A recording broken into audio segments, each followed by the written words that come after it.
Recently in Black Desert, we were able to watch the Calpheon Ball Part 2 and get a sneak peek into the future for things that are going to be coming up, as well as potential ideas for the game. Alongside, we were also able to take a look at the new class, which is going to be coming soon. So today I'm going to be recapping over some of the notes that I took during the Calpheon Ball, as well as taking a look at the new class. I'm going to divide the video into 2 segments and give you guys a timestamp for whatever you prefer to watch and listen to.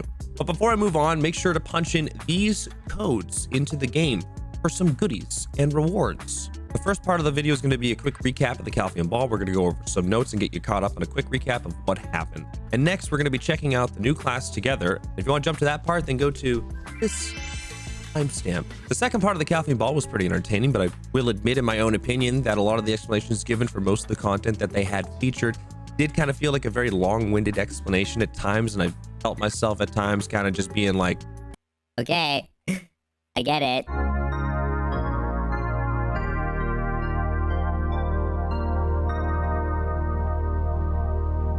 But here are some quick notable things that I felt that you need to know. And if I missed out on anything that you felt was important, then please feel free to put it in the comment section down below for others to see. So first and foremost, we have the new class coming out, the Drakania, which you can pre-create coming up on the 30th of March, which should be tomorrow from the release of this video, and the class is due to release on April 6th. We're also going to be checking out more of the new class, so stick around if you want to check it out. Sounds like they're going to be restructuring the music in the game, and they announced BDO Remastered Audio 2 or something along the lines of, and it sounds like they're going to be trying to implement their music and how it's introduced to the players a bit better when entering different areas and scenarios in the game.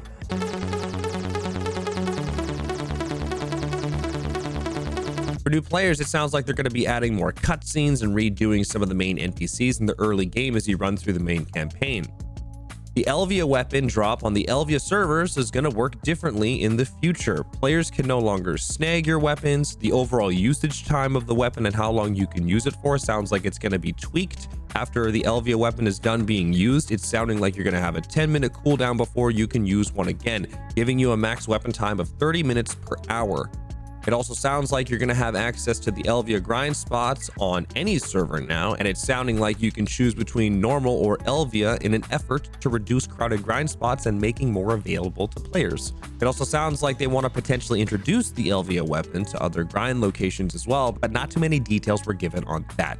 And be on the lookout on the global labs so you can expect to see Elvia Calpheon really soon. It's either out now or it's coming out this week soon, and I plan on covering more on that, so be on the lookout. Another interesting feature that was mentioned was private monster grinding areas that players will have access to for 1 hour a day. This is going to allow players to grind anywhere they choose in complete peace. Other small notes to mention in their Q&A that I felt like was worth mentioning were T5 pets. And it's sounding like instead of having all of your pets at T5, they're going to allow the player to only have one. But this one T5 pet would act as a leader for your other pets, granting them a buff overall and speeding up their pickup time. And they mentioned that you can upgrade your pet to tier 5 using silver. And I thought that was really cool. Tagging a tag character can be expensive, but that's why they're going to reduce the cost of tagging a character by 50%. Artifacts and light stones are sounding like they're going to be getting their own bag, and they're also going to be removing the durability from artifacts. Lifeskilling tools sounds like they're going to be getting their own bag as well, but instead the bag is going to act as the tool slot. So if you have a pickaxe and an axe in the bag itself, you'll be able to cut both trees and mine stones without having to swap tools. It's described as a Swiss Army knife, but for your lifeskilling tools. Party elixir cooldowns is going to be reduced to 1 second. Ship skins are going to be added eventually to the game, and we got to see some previews of those if that interests you. And random rideable mounts are going to be able to spawn around the game's world, including T9s, but it's sounding like the overall lifetime usage for that mount is going to be from the distance of one town to another, as it was described to be a taxi-like feature, and I would imagine it's meant to target and help newer players in the game.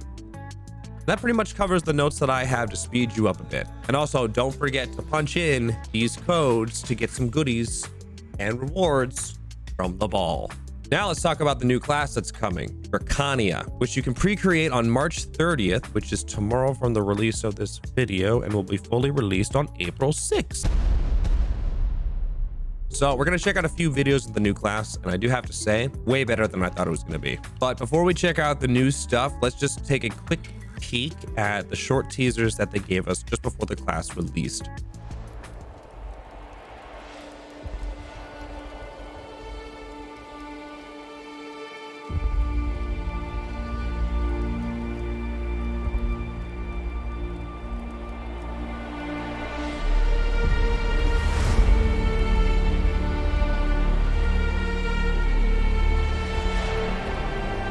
which we can confirm now.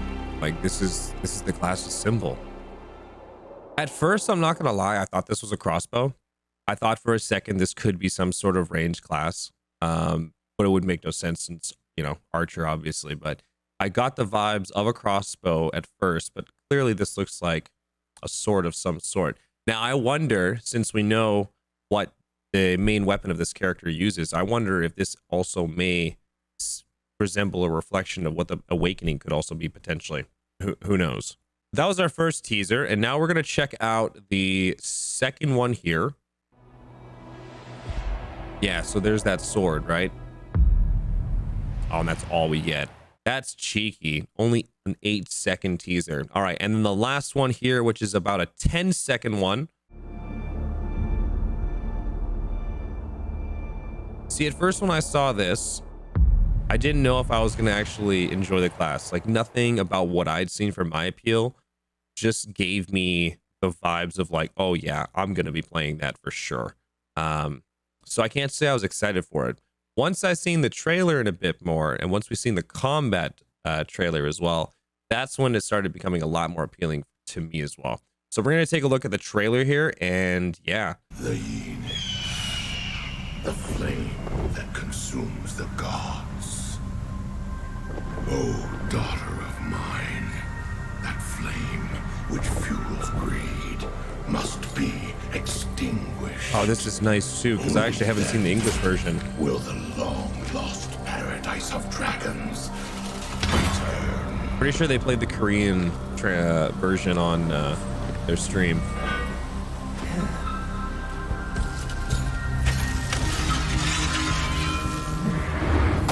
Just this big ass claymore.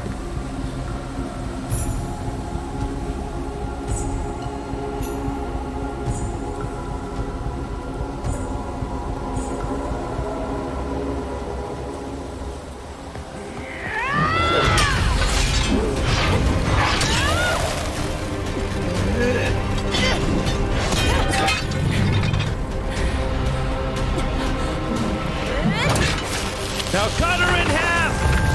Cut her in half!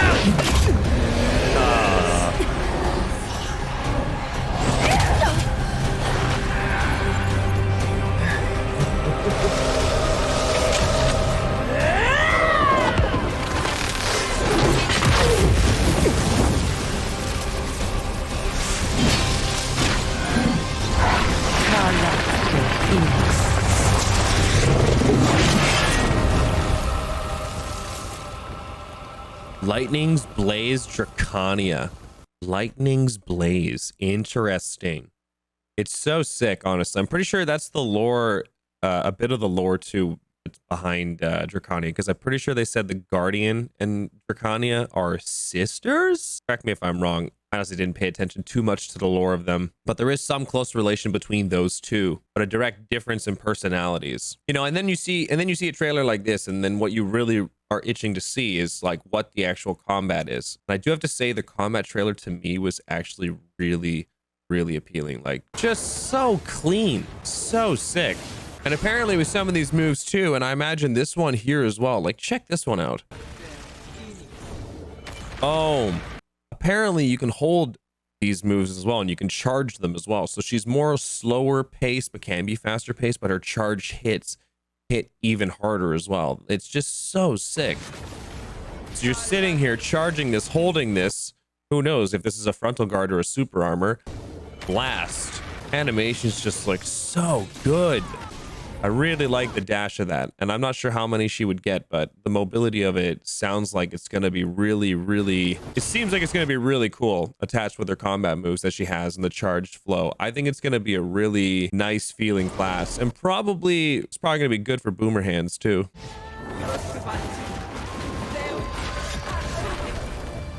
That has to be a Valk ult. Imagine what that's going to do in large scale if it's actually good.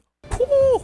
Damn, she's actually got that smoke. That class is actually so sick. I am a huge fan of that. Didn't think I was going to play it. Then I saw that combat trailer and just, yeah, absolutely looks so badass. I could see myself playing that class, so I'm gonna be tagging it when it releases 100%. Now, if you want to see more details on the class as well, then definitely be sure to be on the lookout for my next video, as I do plan on covering some more details on the class that I know anyone who plans on checking out the class is definitely going to be interested in and definitely going to enjoy. So turn the notifications on if you want to see more videos, because we have got a lot more videos.